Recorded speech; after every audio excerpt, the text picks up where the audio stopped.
പിന്നെ ഇതിനകത്ത് സ്റ്റിമുലേറ്റർ റൂമും ഉണ്ട്. അതിനകത്ത് ഹെലികോപ്റ്റർ പറത്തുന്നൊരു ഫീൽ കിട്ടും. പിന്നെ പലതരം ഗെയിംസും ഇതിനകത്ത് കാണാൻ കഴിയും. പിന്നെ ഇതിനകത്തായിട്ട് ഒരു സോവനിയർ ഷോപ്പും ഉണ്ട്. നിങ്ങൾക്ക് എന്തെങ്കിലും പർച്ചേസ് ചെയ്യണമെങ്കിൽ ചെയ്യാം.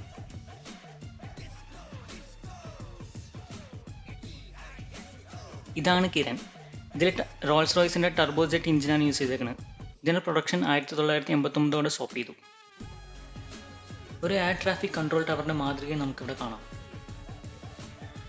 ഇതെങ്ങനെയാണ് പ്രവർത്തിക്കുന്നതെന്ന് നമുക്ക് മനസ്സിലാക്കാൻ കഴിയും. ഇന്ത്യയുടെ അഭിമാനമായ PSLV റോക്കറ്റ്. ഇവിടെ ഇന്ത്യൻ മ്യൂസിയം ഉണ്ട്. പിന്നെ അതിനകത്ത് ഇന്ത്യക്ക് വേണ്ടി നിർമ്മിച്ച ഒരുപാട് എയർക്രാഫ്റ്റിൻ്റെ ചിത്രങ്ങളും പിന്നെ അവയുടെ ഡീറ്റെയിൽസും ഉണ്ട്. കുറേ എഞ്ചിൻ പാർട്സും പിന്നെ ഒരുപാട് ഇൻസ്ട്രുമെൻറ്റ്സ് ഒക്കെ ഇതിനകത്ത് കാണാം. അപ്പോൾ ഈ മ്യൂസിയത്തിൻ്റെ ലൊക്കേഷൻ വരുന്നത് ബാംഗ്ലൂരിൽ നിന്ന് ഒരു 17 കിലോമീറ്റർ ഡിസ്റ്റൻസിൽ ഓൾഡ് എയർപോർട്ട് റോഡിലാണ്. ഇവിടേക്ക് ബസ്സും അവൈലബിൾ ആണ്.